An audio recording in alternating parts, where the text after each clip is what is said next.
Hi, welcome to the bathtub. See, you know me. I'm the old masturbator, Scott Bradfield. This is our adventure into booktubing all together, all adventuring into booktubing together. And we're learning all the same stuff that everybody else learned a long time ago. They're all in everyone's moved on to Instagram. I don't understand. People always tell me how good it is. I don't even know how to work. I don't have a smartphone, and I don't know how to work the phone I got. So everyone's moved into the other ones. We're like back here in the Stone Ages with no pixels. We got cave light, we got candlelight, we got a bird, a canary in the mine shaft to protect us from dangerous radon gas, and a dog who tries to attack us every so often. She doesn't mean it. She's scared of something. I don't know what it is. Anyway, this is our extremely popular with me series called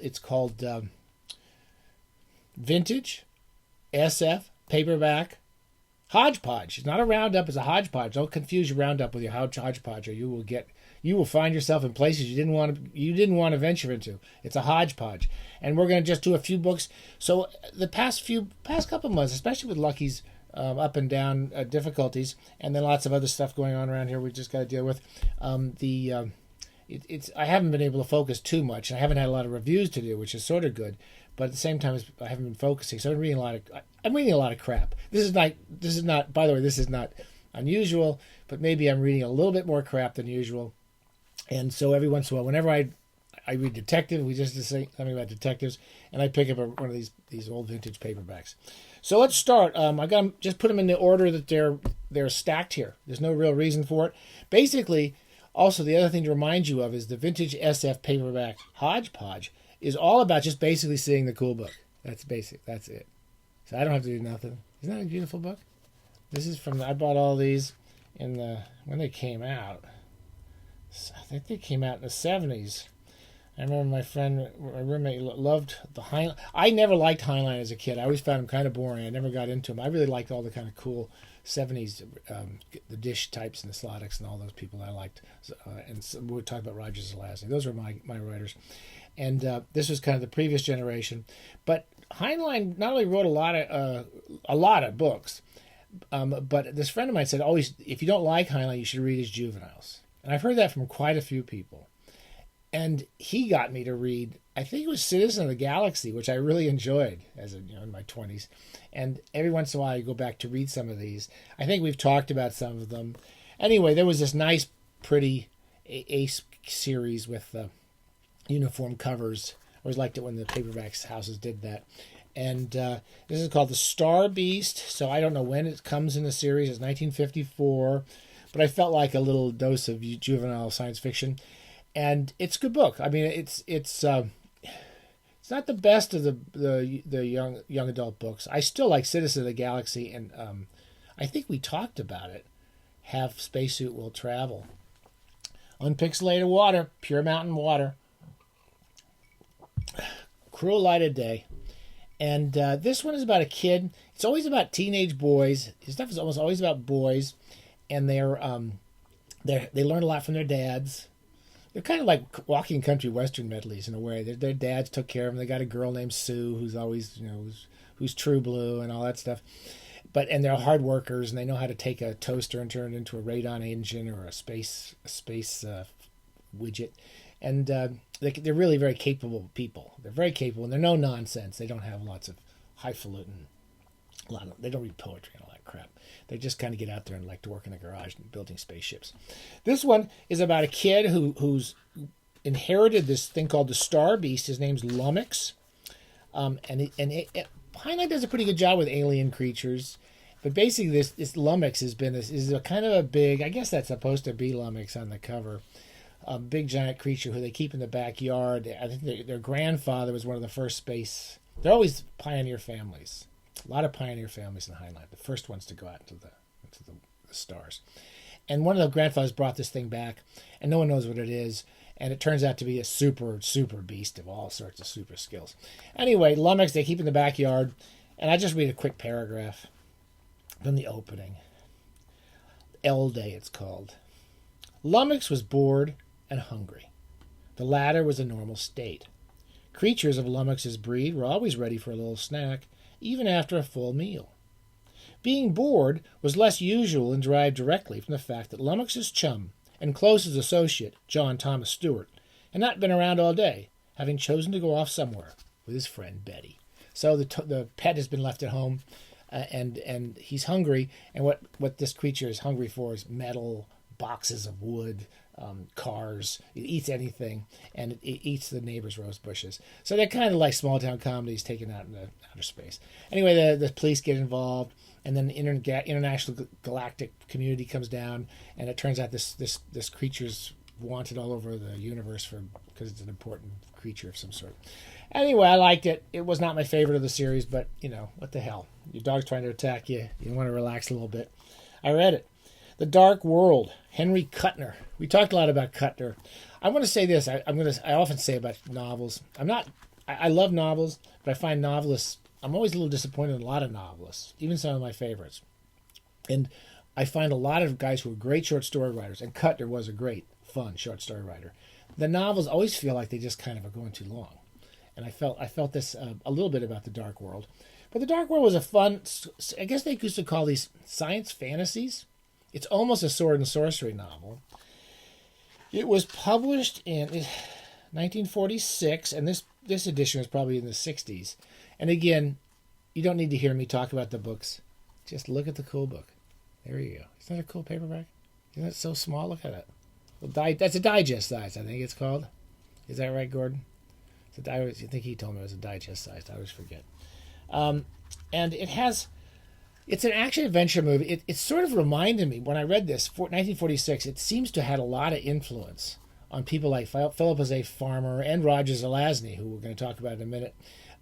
It's about a guy who lives on Earth, and he wakes up, like at the beginning of some of the Philip as a farmer novels. And he wakes up, and he's called to another world. And basically, he's a hero in some fantasy world with he's got a big sword, and he goes around killing gremlins and dwarves and stuff. And he was basically exiled to our planet. So our planet was an exile for all these guys who were superheroes. It's a teenage fantasy, power fantasy, I guess. Anyway, he goes back to this world, which has got all sorts of mythic heroes and villains, and he goes around kicking butt. That's what you do when you're a hero. You go kick some butt. And you kick some interdimensional butt. As soon as he goes back, it cuts back and forth between his memories of his old life and then the new life. And I'll just give you a quick paragraph. But Kuttner really can write a good action paragraph. He's in the middle of this. A bunch of bad guys are trying to kidnap him, and a bunch of wood folk are trying to save him, as I recall. I almost forgot it. I forgot a lot of this book. Medea's flying fiery arrows struck down man after man. The mindless guards fired stolidly into the swarms that surged about them, and Matholk's deep-throated, exultant, snarling yells as he fought his way toward his soldiers was more potent than weapons. The raiders shrank back from the sound as they did not shrink from gunfire. In a moment, I knew, it's first-person book, Matholk would reach his men, and organized resistance would break the back of this unguided mutiny. So he's in the middle of all this fighting and all these people. Anyway, it was fun. It wasn't my favorite. This was not none of these are the last book is probably my favorite of the batch. We're just, every time I read Sheckley or I read Philip K. Dick, I always think I want to read some more Kornbluth. And I never read this. It's called WOLFBANE. It's kind of an unsuccessful book of theirs, I think, in many ways, but it starts off great. Kornbluth, we've talked about, one of the great short story writers of science fiction short stories.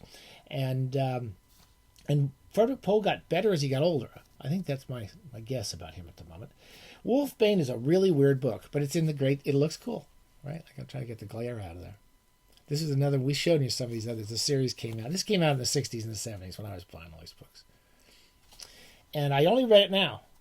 And the premise is that there's basically, the Earth has been basically kidnapped by aliens, and there's alien pyramids put all over the Earth, and they've killed everybody because they're taking it out into the outer spaces. It's kind of cold out there, and everyone's dying, and so they get taken out there, and the aliens are doing something. I think they're using human being minds or something and turning them into computers. It's a pretty weird book, but the central premise is very similar to a lot of Kornbluth, and that is that there is two levels of society. This is true in most of their books, it seems.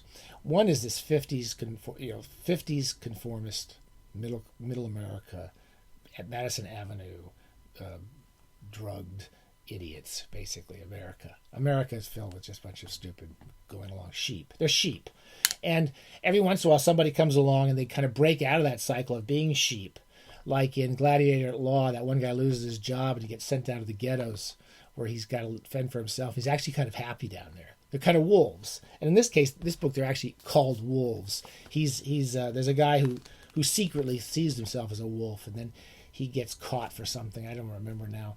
And they want to have him assassinated. They want to kill him. He's going to be exterminated for being a wolf and being, antisocial and just selfish. And he joins a bunch of other wolves, and the plot gets really, really weird. I mean, I don't think any Philip K. Dick novel is weirder than this. It's pretty damn weird. And he goes off to live with a community of wolves, and I can't remember more than that. Anyway, I give a really quick paragraph. His name's Glenn Tropile. I'm telling you, Philip K. Dick must have really liked Kornbluth and Sheckley. This is after Glenn and the central character and his wife get thrown out of the stable sheep society. Glenn Tropile and his sobbing wife passed the night in the stubble of a cornfield. Neither of them slept much. Tropile, numbed by contact with the iron chill of the field, it would be months before the new sun warmed the earth enough for it to begin radiating in turn, tossed restlessly, dreaming. He was wolf. Let it be so, he told himself again and again. I will be wolf. I will strike back at the citizens, the sheep. I will... Always the thought trailed off. He would exactly what? What could he do? So the wolf is released, but he's got to start thinking for himself, and he has no idea what to do. Finally, I'm going to end this quickly. Damnation Alley. Here's a book I really loved when I was a kid. That exact copy. Cool copy, isn't it? Those old Berkeley paperbacks. It's a very short. There's a picture of Roger Zelazny in the back with a pipe acting. I remember seeing that picture thinking, he looks cool, but kind of weird. Roger Zelazny wrote a lot of cool books. He's best known for a science fantasy series that are very similar to The Dark World. Nine Princes Amber, the Amber books. I've only read one or two of those. I like those, but I was kind of losing interest in SF when those started coming out. Anyway, I read this when I was about 14. The premise is great, which is the central character is a Hell's Angel. He's actually a criminal Hell's Angel bastard, and it's after a nuclear war, and there's also sorts of weather stuff, and the whole country is covered in radiation and winds, and giant bats are flying around in the skies, and they need to send some. There's a disease running through Boston and the California side, the Republic of California, I think. It sounds like Fallout. They decide to send this vaccine to Boston, and they hire a bunch of Hell's Angels. It's like a perfect made-for-TV movie, which I think it became, actually. Anyway, it's a lot of fun. It's got Zelazny. This is probably one of his most action-packed sort of books, and lots of ideas, lots of fun ideas. And he really had a good, nice, snappy, quick prose style. I liked it a lot. I want to read a little passage, but there's so much, and we're running out of time. I'm going to give you a really quick just a passage of dialogue. Zelazny did good dialogue. And if you haven't read him, I definitely think he's one of the 60s, 70s SF writers. Particularly This Immortal is fun. We've talked about that somewhere in the back. And I can't remember the one. I really like all Creatures of Light and Darkness. Okay, so they're describing, one of the characters talks about the Gila monsters out in the West. We've got big snakes that the Gilas chomp up, along with a lot of other things, like bison and coyotes and God knows what all. And there's big bats that eat off the muty fruit trees down Mexico way, and some freak spiders that feed on anything comes into their nets. But who eats the Gilas? A guy named Alex back home was telling me that since everything eats something else, then something had to have it in for the Gilas. I couldn't answer him, though. Do you know? The butterflies, said Monk, is what I've heard. So the butterflies are eating the giant Gila monsters. Anyway, a lot of fun. It's kind of like, remember those movies, Escape from New York and Escape from L.A. or whatever, those John Carpenter movies with Kurt Russell. It's kind of like that, only you're in cars driving across country. And this was probably my favorite of the four vintage SF paperback Hodgepodge this week. Stay safe. Sorry this went too long.